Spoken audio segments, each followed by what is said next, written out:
The colonel was barely cold when the lawyer started talking, and the air in the Thorne mansion smelled more like greed than grief. It was a heavy, humid afternoon in the south, the kind where the heat sticks to your skin like a second layer of guilt. Mistress Evelyn Thorne sat in the parlour, draped in black silk that cost more than most men earn in a lifetime, tapping a fan against her palm. She wasn't crying. She was waiting. Across from her stood Elias, a man whose hands were mapped with the scars of the forge and the soot of a fire that should have killed him.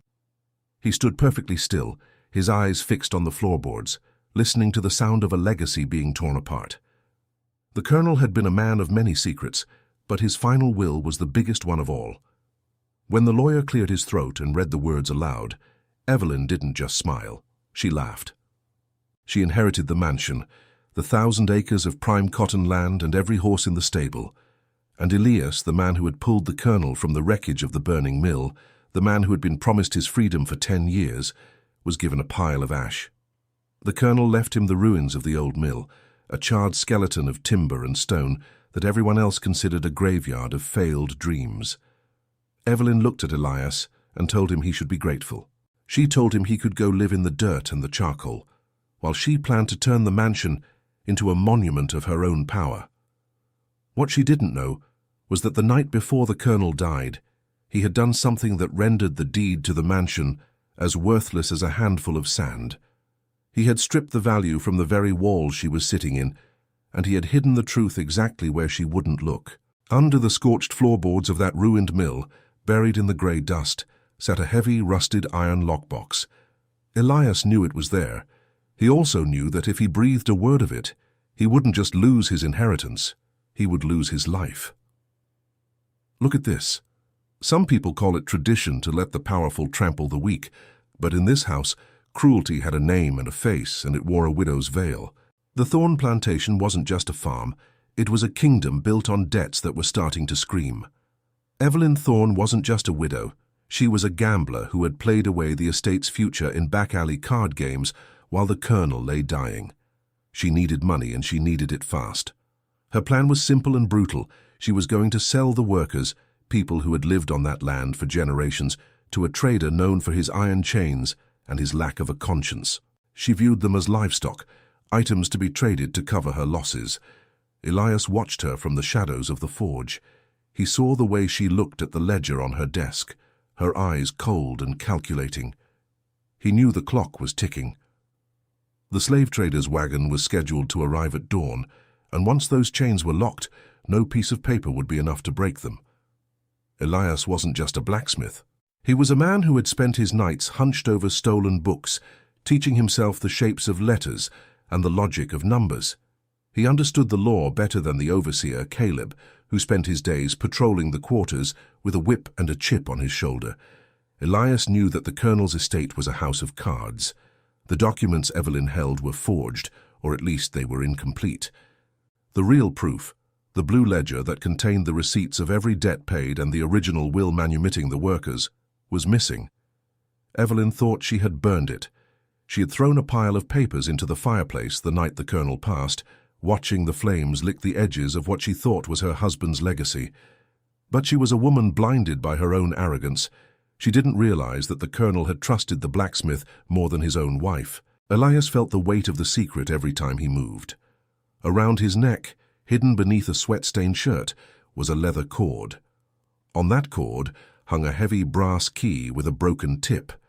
It was an ugly thing, jagged and cold against his chest, but it was the only key that could open the iron box hidden in the ruins.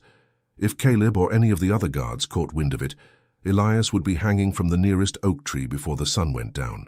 The tension on the plantation was like a bowstring pulled too tight. The workers knew something was coming.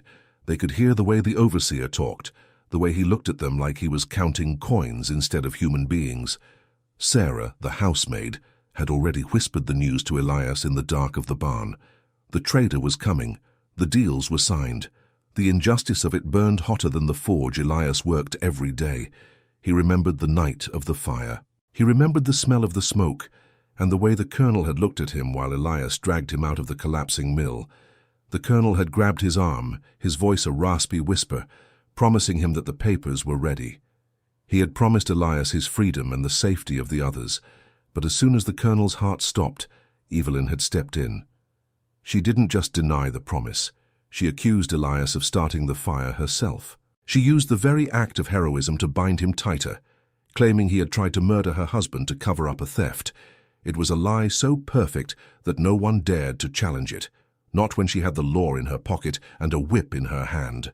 But greed makes a person overlook the value of what they throw away. Evelyn saw the mill as a pile of junk, a reminder of a night she wanted to forget. She gave it to Elias as a gift, a cruel joke to show him that his life was worth nothing more than burnt wood. She didn't realize that by giving him the mill, she had given him the only place on the entire estate where he could legally stand. She had given him the high ground, even if it was covered in soot. Elias spent his days working the iron, his muscles aching, but his mind was constantly calculating the distance between the forge and the ruins. He needed to get to the box. He needed to get the blue ledger, and he needed to do it while Caleb was watching him like a hawk. Caleb was a predator. He didn't care about the law, and he didn't care about Evelyn's debts. He only cared about power. He had noticed the way Elias moved, the way he didn't flinch when the whip cracked nearby. Caleb suspected that the mill treasure wasn't just a rumor.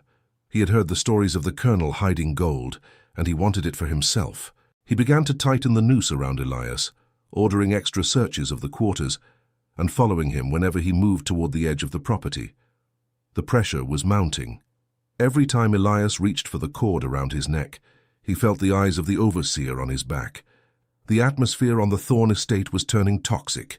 The humidity was breaking into a storm, the kind that turns the red dirt into a thick, inescapable mud.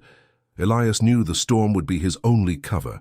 He also knew that Judge Halloway, a man known for his obsession with the written word of the law, was staying at a neighboring estate and would be passing by on his way to the circuit court the next morning.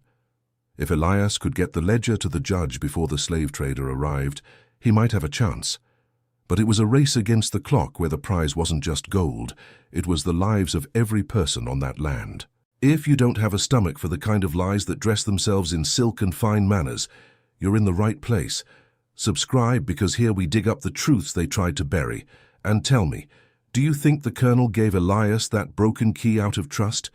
Or was it one last test? Elias sat in the dark of his cabin, listening to the first heavy drops of rain hit the tin roof. He could hear the distant sound of the overseer's dogs barking. They were restless. They could smell the change in the air. Elias reached into his shirt and gripped the broken brass key. It was his only weapon, and it was a fragile one. He thought about Sarah and the others, people who were already being marked for the trader's wagon. He thought about the fire, the way the flames had turned the sky orange, and the way the colonel had looked at him, not as a slave, but as a man who was holding his life in his hands. The plan was dangerous. He had to cross the open fields in the middle of a thunderstorm, reach the ruins without being caught by the patrols, and then somehow dig up a box that was buried under tons of charred debris. And even then, there was no guarantee the key would work. It was broken, after all. A jagged piece of metal that represented a jagged, broken promise. But Elias didn't have any other choice. He stood up, the floorboards creaking under his weight, and prepared himself for the long walk into the dark. He knew that by the time the sun rose, the Thorn dynasty would either be reinforced by the blood of his people, or it would be lying in the ash right next to the old mill. The first crack of lightning split the sky, illuminating the mansion in a ghostly white light. It looked like a tomb, and for Evelyn Thorn it was about to become one. Mistress Evelyn Thorn didn't wait for the morning dew to dry before she started tearing the mansion apart. She had spent the night staring at the colonel's private ledgers, and the numbers didn't add up. The wealth she thought was hers, the gold, the deeds, the security, was nothing but ink on paper that pointed to empty vaults. The colonel hadn't been a fool. He had been a man who knew exactly who his wife was, and he had spent his final months moving the lifeblood of the estate out of her reach. Evelyn's hands shook as she realized the mansion was a hollow shell, a monument to a fortune that had already walked out the door. She knew there were keys missing. Not just any keys, but the heavy brass ones that opened the real safes, the ones kept in the private study. When she couldn't find them, she didn't call the law, she called Caleb, the overseer with the cold eyes and the heavy boots. She gave him a simple order: find the keys, or find someone to blame. Repara nisso. Tem gente que chama isso de costume, mas é a marca de sistema que prefere destruir uma vida a admitir erro. Caleb didn't need to be told twice. He gathered the men and headed straight for the slave quarters. The sun was barely a memory on the horizon when the first door was kicked in. It wasn't a search, it was a raid. They were looking for the stolen property of the estate, but they were really looking for a reason to draw blood. Elias stood in the center of the yard, his hands heavy at his sides, watching the chaos unfold. He felt the weight of the leather cord against his chest, the broken brass key hanging there like a death sentence. He knew that if Caleb found it, the story would be over before the next hour passed. There would be no trial, no Judge Halloway, and no justice, just a rope and a branch. As the overseer moved closer, his whip trailing in the dust like a snake, Elias realized he had seconds to make a choice. He didn't run. Running was for the guilty, and Elias was something much more dangerous. He was a man with a plan. The humiliation was calculated. Caleb ordered every man and woman to line up. He wanted them stripped, searched, and broken. He wanted to see the fear in their eyes, because fear is easier to manage than rebellion. When he reached Elias, he stopped. He liked to toy with the blacksmith, the man who was too quiet and too smart for his own good. Caleb shoved his hand into Elias's shirt, his fingers snagging on the leather cord. He pulled it hard, snapping the lace and bringing the hidden object into the light. But when he opened his hand, expecting to see a gold coin or a stolen trinket, there was nothing but a piece of cheap leather. Elias had been faster. In the moment of the shove, as the fabric bunched up, he had slipped the broken key into the thick, calloused palm of his hand and then tucked it into the one place Caleb wouldn't look, the cooling trough of the forge, right under a layer of stagnant, oily water.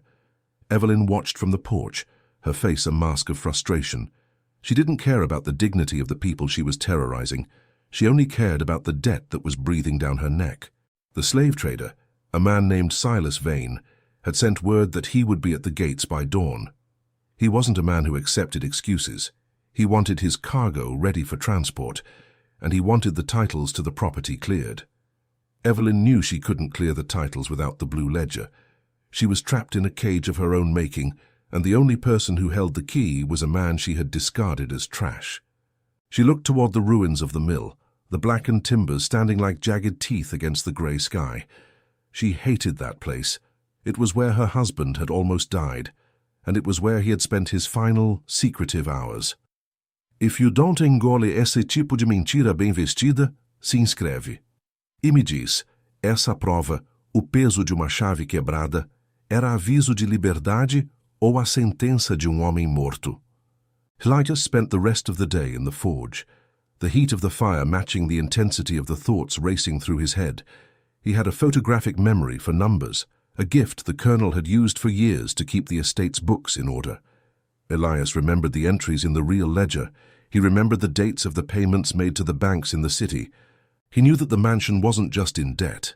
It was legally owned by the workers themselves, through a complex trust the colonel had set up as a final act of penance. But memory wasn't enough.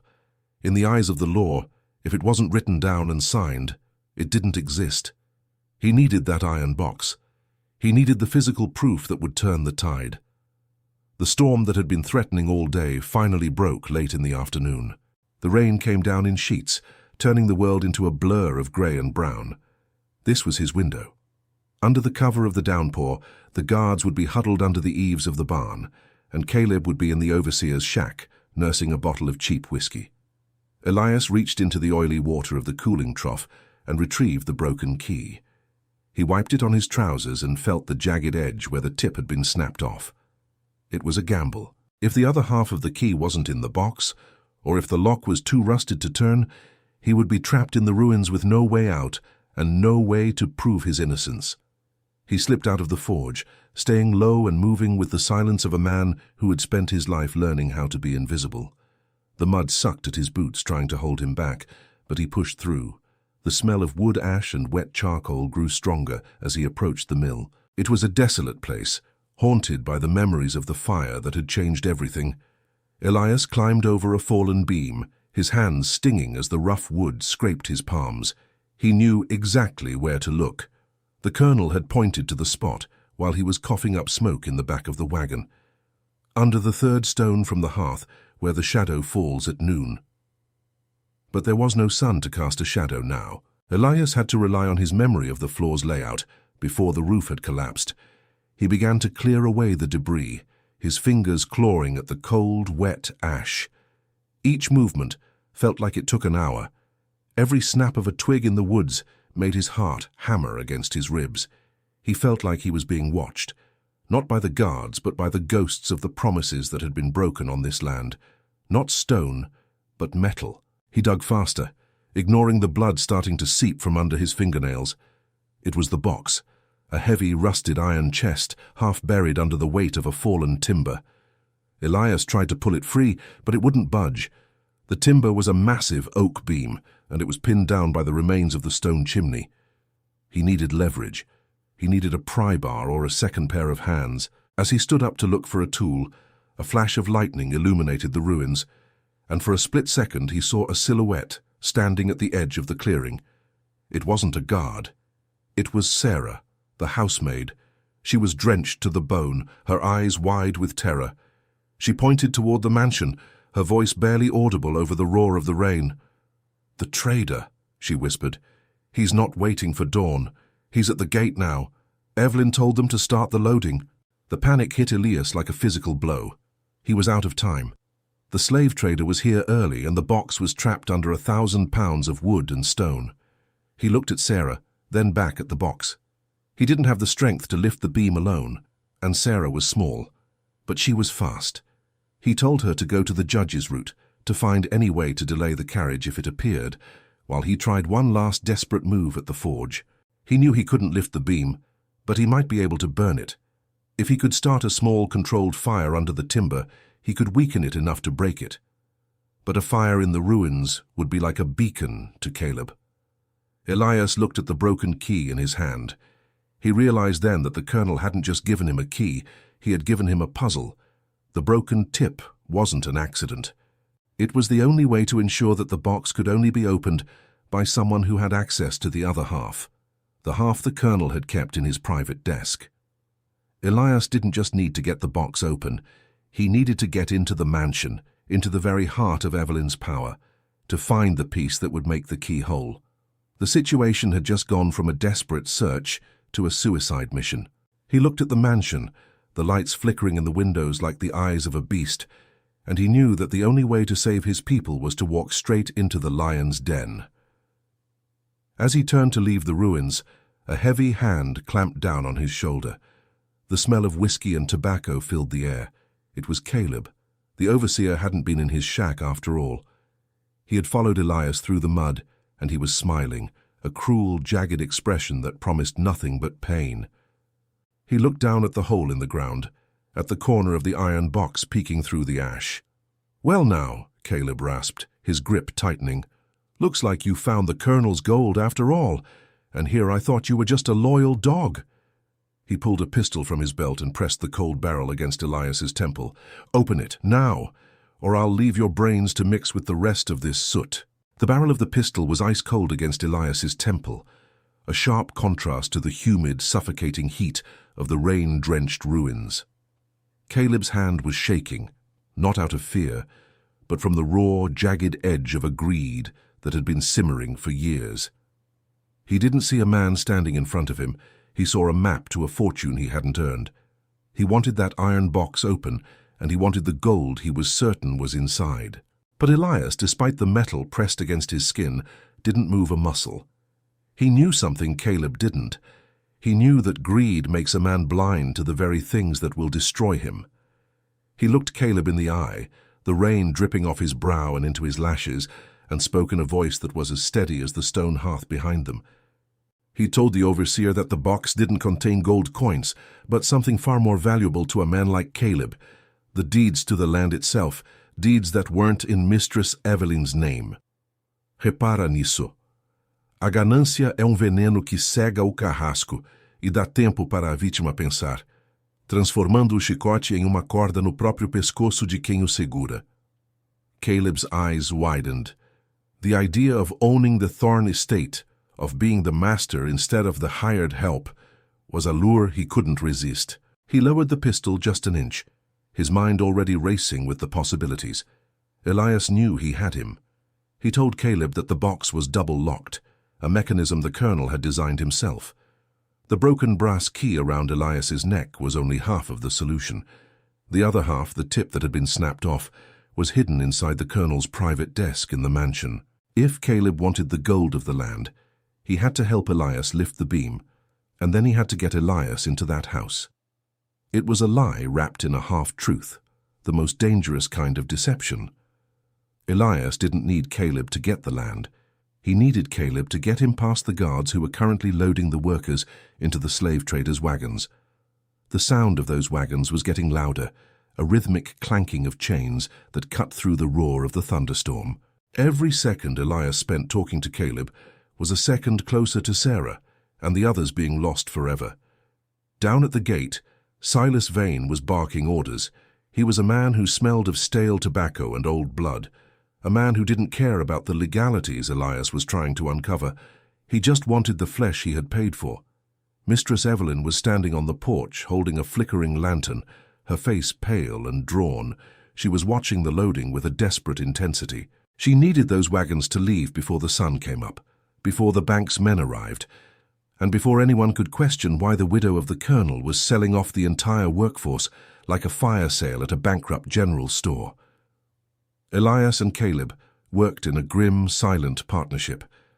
They used a heavy iron bar from the mill's old machinery to lever the fallen oak beam. The wood groaned, a sound like a dying animal, as they fought against the weight of the stone and the mud. Elias's muscles screamed, his scarred hands gripping the wet iron until his knuckles turned white. Caleb didn't even wait. He lunged for it, his fingers clawing at the rusted lid. But the lock held firm. It was a heavy, industrial-grade mechanism, forged by the colonel's own hand and designed to withstand a fire. Caleb jammed his knife into the keyhole, snapping the blade instantly. He turned on Elias, the pistol coming back up. "Open it," he hissed. "Open it now, or I'll end you right here." Elias showed him the broken key. "I told you it won't turn without the rest of it. The colonel broke it on purpose, one half for the man he trusted to find the box and one half to stay in his study. He knew the widow would try to steal what wasn't hers." Caleb cursed, a string of foul words that were swallowed by a crack of lightning. He looked toward the mansion, then back at Elias. He was caught between his fear of the law and his hunger for the estate. He decided to take the risk. He grabbed Elias by the collar and dragged him toward the back entrance of the house, staying in the shadows of the hedges. He figured he could use Elias to find the other half of the key, open the box, and then kill him and claim he caught the blacksmith trying to rob the dead colonel's safe. "If you don't engole esse tipo de covardia que se esconde atrás de uma farda ou de chicote, se inscreve. E me diz, o que pesa mais na balança da justiça? O papel assinado pelo senhor ou a coragem do homem que se recusa a ser carga?" Inside the mansion, the air was thick with the smell of expensive wax and the underlying rot of Evelyn's secret. They slipped through the servants' entrance, Elias leading the way through the dark hallways he knew by heart. He had spent years repairing the locks and the hinges of this house. He knew every creak in the floorboards. He could feel Caleb's heavy breathing behind him, the smell of whiskey and sweat filling the narrow corridor. They reached the door to the colonel's study. It was locked, of course, but for a blacksmith like Elias, a lock was just a puzzle waiting for a solution. He used a small piece of wire he had hidden in his pocket, his fingers moving with a precision that came from a lifetime of focused labor. The door clicked open, and they stepped into the room where the truth had been buried. The study was exactly as the colonel had left it. The smell of old leather and tobacco still hung in the air. Evelyn hadn't touched a thing, mostly because she was afraid of what she might find. She had spent her life avoiding her husband's gaze, and even in death, his presence was overwhelming in this room. Elias moved straight for the heavy mahogany desk. He knew there was a secret compartment, a trick of the woodwork that the colonel had shown him once during a long night of repairs. Caleb was standing by the door, his pistol pointed at the hallway, his head darting back and forth. He was terrified of being caught, and that terror was making him sloppy. Elias pressed a hidden spring near the base of the desk. A small drawer popped open, barely an inch wide. Inside, resting on a bed of velvet, was the other half of the brass key. It was the tip, jagged and sharp, exactly matching the break on the piece around Elias's neck. But that wasn't all that was in the drawer. There was a letter, sealed with the Colonel's personal signet ring, addressed to Judge Halloway. Elias's heart skipped a beat. This was the missing piece, not just the key to the box, but the testimony that would link the contents of the box to the legal authority of the state. He reached for it, but before his fingers could touch the paper, the door to the study swung open with a violent crash. Mistress Evelyn stood there, her hair disheveled from the storm, a small silver-plated derringer in her hand. She wasn't looking at Caleb, she was looking at Elias. Her eyes were wide with a manic kind of clarity. She had realized that the blacksmith was the only threat left to her. She saw the box in Caleb's other hand, and she saw the open compartment in the desk. She didn't ask questions. She didn't demand explanations. She simply raised the gun and aimed it at Elias's chest. "I knew I should have let you burn in that mill," she whispered, her voice trembling with a cold, sharp hatred. "You were always too quiet, always watching, always thinking you were better than the station God gave you." Caleb, realizing that his plan was falling apart, shifted his aim from the hallway to Evelyn. He didn't care about Elias anymore. He just wanted the box. "Put the gun down, mistress," Caleb growled. "This box is mine now. The Colonel left it to me." It was a lie, a desperate attempt to claim the prize, but it showed just how far the rot had spread. The three of them stood in a triangle of death, the rain drumming against the window panes like the fingers of 1,000 ghosts. Elias stood in the center, the broken key in one hand and the letter in the other. He realized that the blue ledger wasn't in the house, it was in the box. And the box was in Caleb's hand. The turning point came not from a bullet, but from a sound outside. A carriage was pulling up the main drive, the heavy wheels grinding against the gravel. It wasn't the slave trader's wagon, it was a formal carriage, bearing the crest of the circuit court. Sarah had done it. She had found Judge Halloway. The arrival of the law changed the air in the room. Evelyn's face went from pale to ghostly white. She knew that if the judge walked into this room and saw her pointing a gun at her own workers, while her overseer held a stolen iron chest, the game was over. She lowered the gun, her hand shaking so violently the small weapon clattered against the floorboards. But Caleb wasn't a man of logic, he was a cornered animal. Hearing the judge's arrival, he panicked. He didn't see a way out. He only saw the loss of his gold. He lunged at Elias, intending to grab the other half of the key and the letter before making a run for the window. Elias, prepared for the move, stepped aside and used the weight of the iron box, which Caleb was still clutching, against him. He tripped the overseer, sending him sprawling across the colonel's desk. The impact sent the box flying, and it hit the floor with a heavy thud, the rusted lid finally popping open from the sheer force of the fall. Out of the box spilled no gold, no silver, and no jewels. Instead, a thick, leather-bound book with a deep blue cover slid across the polished wood floor, the blue ledger. Alongside it were dozens of folded parchments, each one stamped with the official seal of the county. Evelyn gasped, reaching for the book, but Elias was faster. He scooped up the ledger and the letter, his eyes fixed on the door. He could hear the judge's voice in the hallway, stern and demanding. The time for hiding was over. The truth was no longer buried in the ash. It was out in the light, and it was about to speak with a voice that couldn't be silenced. Elias turned to the widow, the man who had been called a slave now holding the power to dismantle her entire world. "The fire didn't burn the truth, mistress," he said, his voice echoing in the silent room. "It only cleaned the way for it."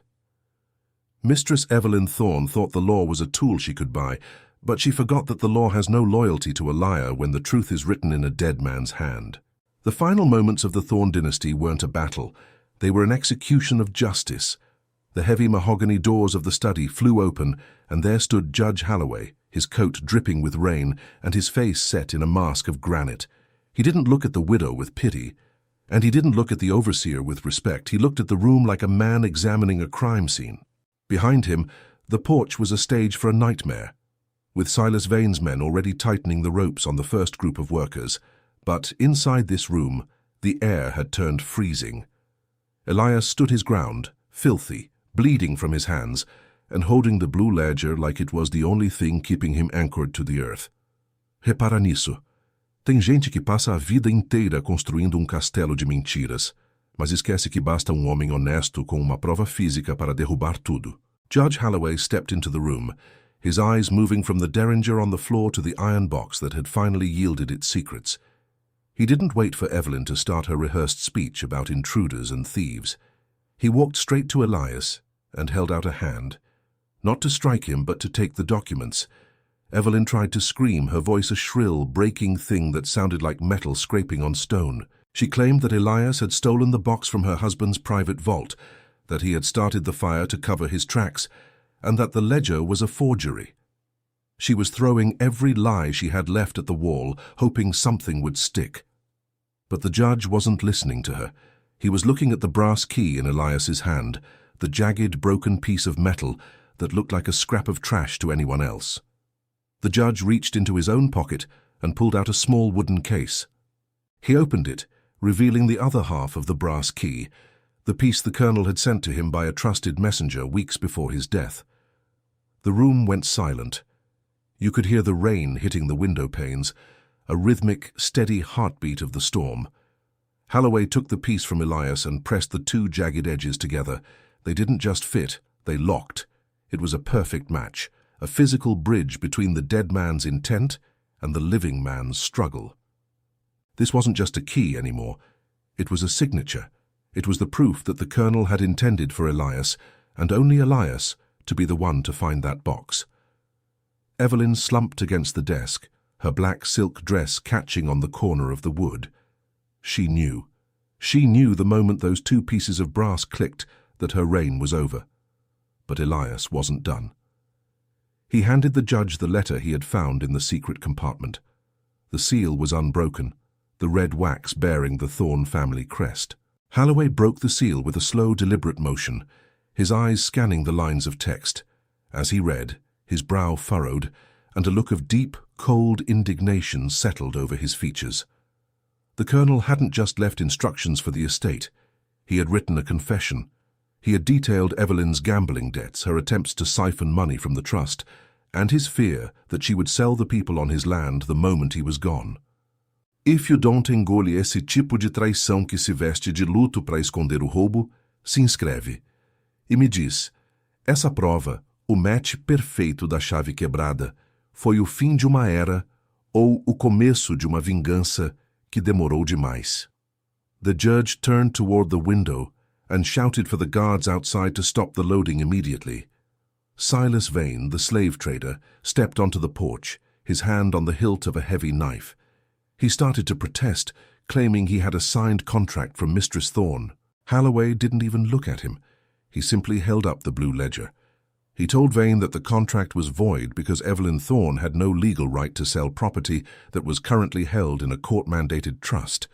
He informed the trader that if he didn't unhook those chains and leave the property within 5 minutes, he would be arrested for kidnapping and human trafficking. Vane was a predator, but he wasn't a fool. He saw the look in the judge's eyes and the way the workers were starting to realize the tide had turned. He signaled his men, and the clinking of chains began again. This time, it was the sound of them falling to the mud. Caleb, the overseer, saw his chance for the gold vanishing into the night. He tried to scramble for the door, still clutching the empty iron box as if it were a shield, but the judge's men, who had been waiting in the hall, blocked his path. Caleb was stripped of his whip and his pistol, his face turning a sickly shade of grey, as he realized that his loyalty to a losing side had earned him nothing but a cell. He looked at Elias, his eyes full of a pathetic, desperate kind of hatred, but Elias didn't look back. Elias was looking at Sarah, who stood in the doorway, her face streaked with rain and tears, but her head held high for the first time in years. The fallout was swift and merciless, exactly as the colonel had planned. The blue ledger contained more than just debt records. It contained the manumission papers for every single soul on the Thorne plantation, signed and witnessed by the judge himself months prior. The colonel had used the fire at the mill as a distraction, a way to hide the documents where Evelyn would never dare to tread. He knew she was superstitious, that she hated the ruins of the place where she almost lost her status. He had gambled on her arrogance, and he had won from beyond the grave. Evelyn Thorne was ordered to leave the mansion by noon the next day. The bank was moving in to seize the house to pay off the legitimate debts, but the land, the actual soil and the mill ruins, was handled differently. The trust the colonel had set up ensured that the workers were not just free, but that they were provided for. The land was to be divided, sold in parcels to the people who had worked it for generations, with the proceeds used to establish a new community. And the mill? The charred, ash-covered ruins that Evelyn had given to Elias as an insult? The judge confirmed that the deed to that specific plot was now legally in Elias's name. It wasn't a pile of junk anymore. It was a foundation.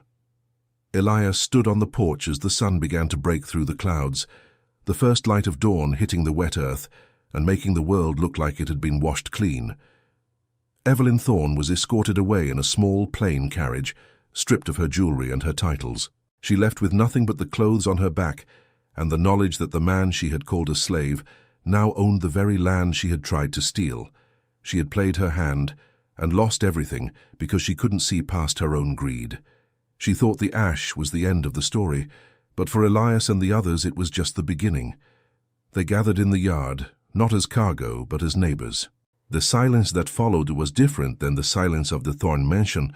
It was the quiet of a people who were finally allowed to breathe. Se inscreve. Aqui a gente puxa o que tentaram enterrar e mostra que o tempo sempre encontra jeito de cobrar a conta. E comenta aí, você acha que o coronel fez o certo ao esconder tudo em vez de enfrentar a esposa enquanto era vivo, ou ele foi covarde até o fim?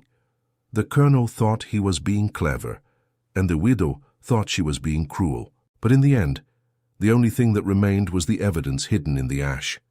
Elias spent the rest of his life rebuilding that mill, turning the scorched stone into a place of business and a symbol of what happens when the truth refuses to burn. He kept the broken brass key in a frame above his door, a reminder that some things are worth more than gold. Greed always leaves a trail, and no matter how much silk you wrap it in or how many fires you start to cover it up, the truth has a way of rising from the ruins. Justice isn't always fast, and it isn't always loud, but when it finally arrives, it cuts deeper than any whip ever could.